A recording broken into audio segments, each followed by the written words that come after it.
Hi, and welcome back to the channel. A bit sooner than I think any of us expected, thanks to a quick shadow drop. Cheers, Paramount. We love working on a Sunday. For episode 7 of Series 2 of Strange New Worlds, which was called... Those Old Scientists. So this episode starts in animated form in the Lower Decks universe of the 24th? Still 24th at that point? 24th century, in which Boimler, Mariner, Tendi and Rutherford are on a planet that was first... investigated by Pike and the Enterprise 120, 30 years previous. Years ago, they're posing in front of a monument and a photo is taken which activates it, and Boimler is sent spiralling back into the past, which is very convenient considering he was just talking about how he wishes he'd been alive at that point. In which case the episode switches to live action, and we get to see live action Boimler complete with his purple hair. Yeah, and the best line of... Oh, you look very realistic. Yes. Yes. We were also treated to animated opening credits, which looked absolutely gorgeous. They look great. So Boimler has to kind of acclimatise to being on the Enterprise, trying not to reveal anything about the future to anyone, which he fails miserably as. It's Boimler. That's what Boimler does. Yeah. Pike comments that it's like having a toddler, a child on board instead of... someone from the future. So yeah, they attempt to find ways to send him back home. It's interrupted by some Orions who aren't pirates. Scientists. They are scientists. As Tendi has mentioned many, many times, they're not all pirates. And it's a comedy episode that isn't bad. So... It was... Colour me surprised. Really well done. Yeah, I was dreading this episode a little bit, thinking it would either be really good or it will be really bad, and I'm really pleased to say I think it was really good. We thought this was going to be like the Guff episode. Yeah, we did. Oh, maybe after everything that's come before it. Mm-hmm. I did think to myself, taking an animated character and putting it into live action might not work as well, and they're still goofy, which I'm fine with because that's who they are. Yeah, I do think this is like a love letter to Star Trek because you've got these two going back. Effectively the original series, if you want to look at it that way, and they're just fanboy and girling out of Pike, Uhura, number one. I just really love the whole. Yeah, so did I. It was respectful to everything that had come before, and it was actually pretty funny this time as well. It wasn't wacky. It wasn't trying to be wacky or goofy, which is a complaint I've had about a previous episode that I felt like it was trying too hard to the point where it just wasn't funny. Whereas this just felt way more natural, way more just better written. Yeah. And I know them two were given a bit more free range with their ad-libbing. Jonathan Frakes directing as well. Yes. So I think that also helps. Boimler's such a likeable character. Oh, I love Boimler to bits. And seeing him in live action was just an absolute treat, which I didn't expect it to be. They're so lucky that the actors look... I think that's what very similar to their characters, which helps no end as well. The Orions steal the portal. And Pike's encouraged to be diplomatic because that's what he's known for being. So he exchanges some grain, which is from the Tribble episode, the original series. Yes. That's what they're delivering to. Oh, was it? Yeah, it's the same grain. It's the same grain. Right. Yeah, they're delivering it to a colony, aren't they? Yeah. And they end up trading it to get the portal back from the Orions. Which, as it turns out, later on in the episode, we find out that it's a modified kind of grain, isn't it? Yeah, it's quite rare, I think, from what I remember. Yeah, and it's specific for the colony that it was intended for, and they're now going to have to move, which Boimler feels responsible for. So they attempt to open the portal again. They can only do it once. They open it, and instead of Boimler going through, Mariner comes flying out. Which was funny, because I did sit there and thought, I know what's going to happen here. Mariner's going to come and knock him straight out. Exactly what I thought. But and even though I knew that, I was like, brilliant. Yeah. So despite this being a comedy episode, I thought we got some really nice, developing scenes on top of it. Again, I think that really, really works. I really liked the scenes with Mariner and Uhura. Yes. It's kind of almost informing Uhura who she's going to become. Well, it is informing her. Yeah, and giving her some confidence in herself. Yeah, exactly. She questions herself. And the fact that Mariner introduced us to downtime, take some time out. Again, relax. It's something they've been building over this series of her being a workaholic and all the rest of it. And it comes to fruition here. Quite well done. I've been enjoying the kind of throughfare they've been doing this season, where everything is kind of just building into itself. I love the scene. I mean, admittedly, he's in the bloody kitchen again. Pike in the kitchen. Every single time. I wish they'd have made comment on that. I think they should have. Or Yeah. mention the fire. Yeah, they should have mentioned it. But I thought we got a really good scene Yeah. with Pike and Boimler. Again, really poignant scene, which I didn't expect in this kind of With episode. Polish and his dad. Yeah. Yeah, and I like the fact he reminds him, okay, you want an extra day with your dad, who's to say that the crew around you wouldn't want an extra day with you. Yeah. I really like that. I like the fact that no one knows his birthday. No, yes. And that's kind of given a Boimler's slip up, and I loved his slip up with Chapel. Yes. I really like that because that almost made some of what's come before bearable for me. Yeah, and I think, I mean, although I did cringe, like Spock smiling and laughing, and I just thought the way it freaked out Boimler, but in the context of what's currently going on, he has said he's going to let his human side through more. I can accept it like right now. The first time I thought there was something like sinister going on. Yes, I thought something wrong with Spock. I was smiling. I was like, okay. And then they did it again, and they explained that it was him letting his human side through. I think it was a bit. I thought that could have been handled better. Yeah. I thought that again, it's a comedy episode, so they went big with it. I think they went a bit too big with it to the point where again. But I'm not 100% convinced about it, but the explanation works. But I quite like the idea now that Boimler is the one that made Spock. Because he told them. Yeah. You know, he said, oh no, we need serious, logical Vulcan Spock. Yeah. And now Spock's going to have to think about that. So it's gone from Michael Burnham made him Spock. Now it's Boimler. Yeah. I'll take Boimler. I like Boimler. Yeah. So, but yeah, I like the fact, that it kind of informs, and I like the fact that it informs their relationship. He effectively, in a comedy episode, told them their relationship was doomed. Yeah. Because Spock has important things to do, and he can't explore this side of himself because he's got things to do, expectations to do. Not the way I expected them to handle that, and I like the fact that that's not what I expected. Yeah. That's normally I hate things when they subvert expectations because normally they subvert them. The only way they subvert it is by doing something that is so out of left field that it makes little sense. Yeah, and that's the only way it works. Whereas this did actually work. We got a Riker maneuver. On the saddle. And it was mentioned that it was a Riker maneuver on the saddle. Doing the Riker, and I thought, God, I love that. This episode did well doing what Lower Decks does well with Easter eggs. Yes. But in live action, it was it did, which I didn't think would work. I thought they blended both quite well. I didn't think the characters would work necessarily in this setting. But it kind of did. They had the Enterprise crew behaving exasperated, and that kind of worked. I can imagine they were thinking, "This is where we end up." Yeah, this is what we. Yeah, I would love if that was an improvisation from Jack Quaid that he jumped on the saddle and went, "Oh, I would love to find out." That would be brilliant. I think we got a Domjot reference, which made me laugh, and the fact that it said that they love gambling on it and they're terrible, which ties into Tapestry. And it was Starbase AR. Was it? Where Picard got stabbed. Yeah. Fantastic. We had some really good little references here and there that kind of worked both as jokes and Easter eggs, I suppose. Yeah. Normally, I'm not a huge fan of them, but if you're going to do an episode that is Easter egg heavy, go big or go home. Oh, yeah.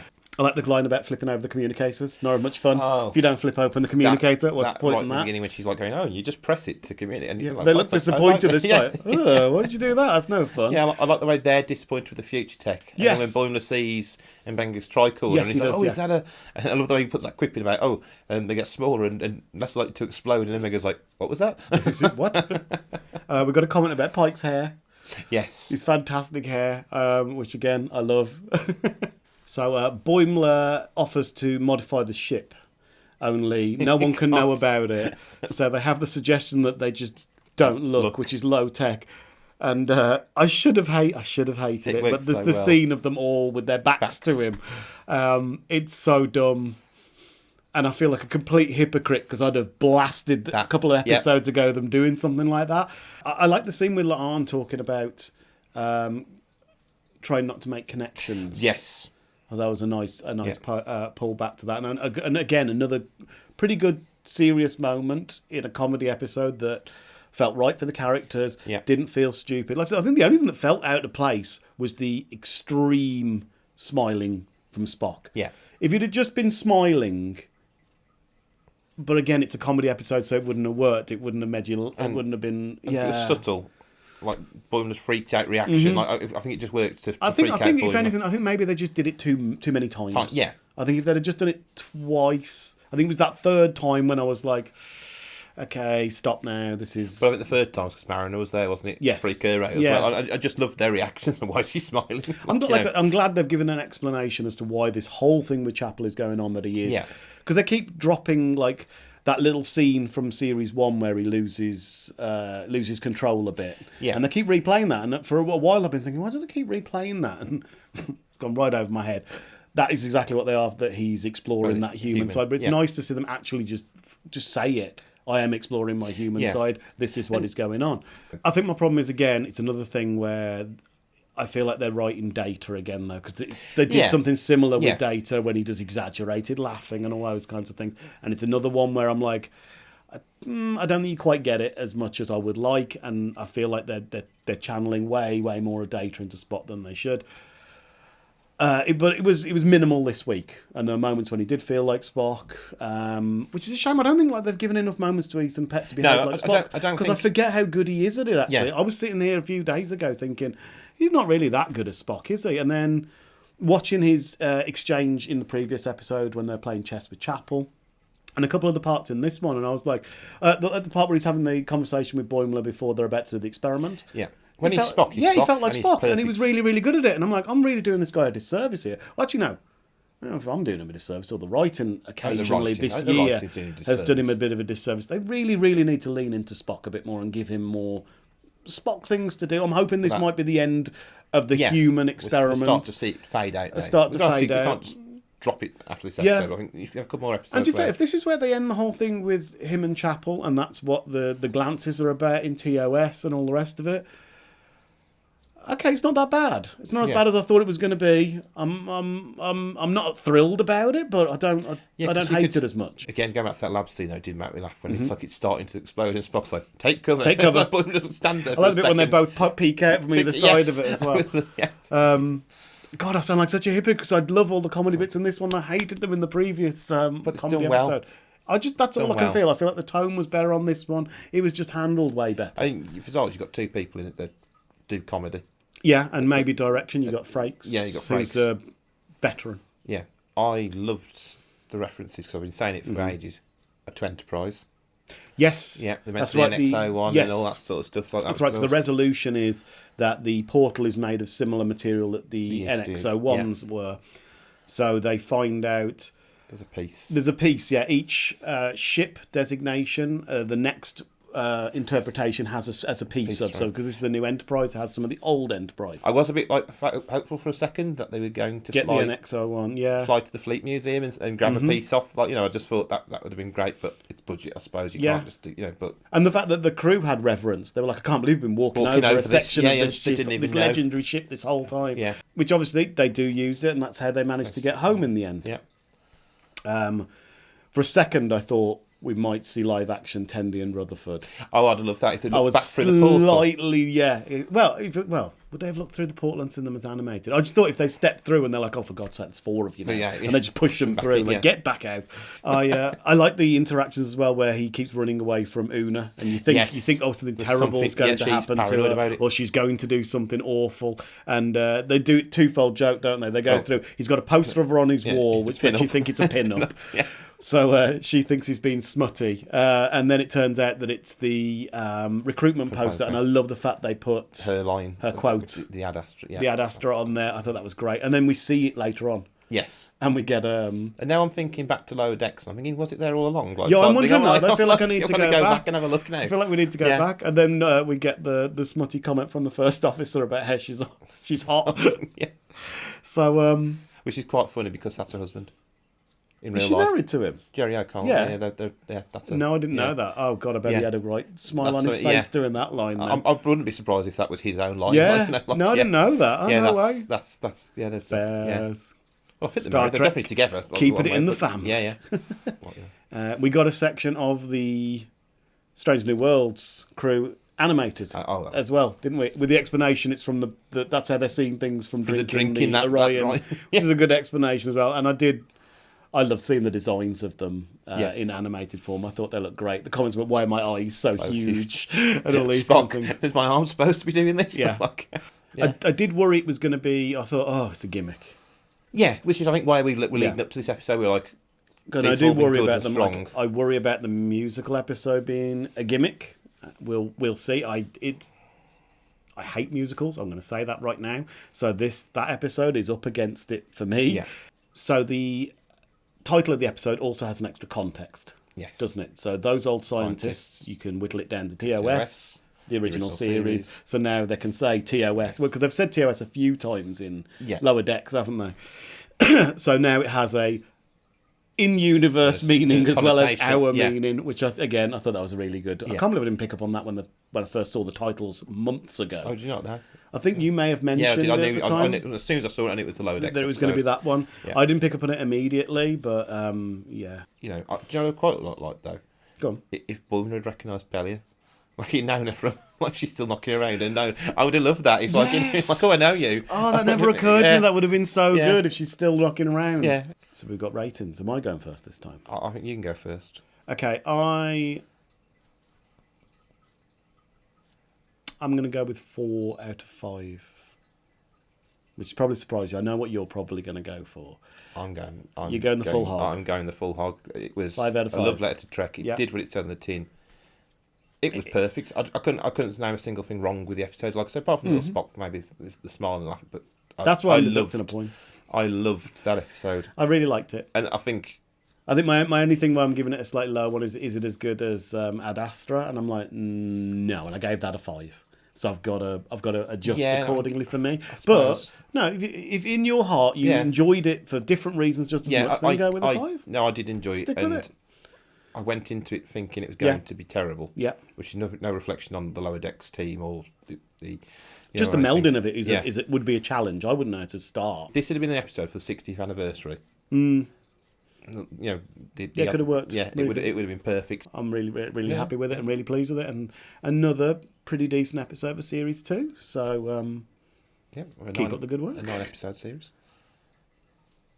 Huh? Oh yeah, it's a 9-episode series because the last but one episode didn't happen. The last comedy one wasn't even a thing. It's a 9-episode series. No, I might be able to rewatch that now. Now we've got resolution to the Spot plot. I'm going to go back and watch it and see whether or not I despise it as much. Watch the space. Yeah, exactly. Watch it. I'm still not up in my score. No, it can get bent.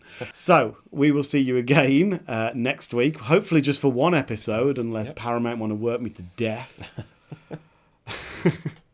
Some of us worked till 4 a.m. the night before. So, hopefully we'll see you on the next one. If you could give us a like and subscribe, that'd be awesome. Did you want to give a shout out to anyone? Yes, the USS Ranger group that's local to us have been doing a bit of promoting to us lately. So I think West Midlands, UK local. Yes. Yeah. Birmingham, to be more precise. Yeah. So if anyone's around there, check them out. We'll put some links down. Yeah. For their Facebook page. I think they've got Twitter as well, so I'll get some links to that as well. Yeah, you can usually see them at UK conventions as well. Yes, they've done a few conventions, and they do a meeting once a month. It's the first Friday of the month. So if you are local, by all means, check them out. I would, but I work Friday nights. Yes, every time. I always want to go, but I can't. Definitely check them out, and hopefully we'll see you all very, very soon. Live long and prosper. Bye.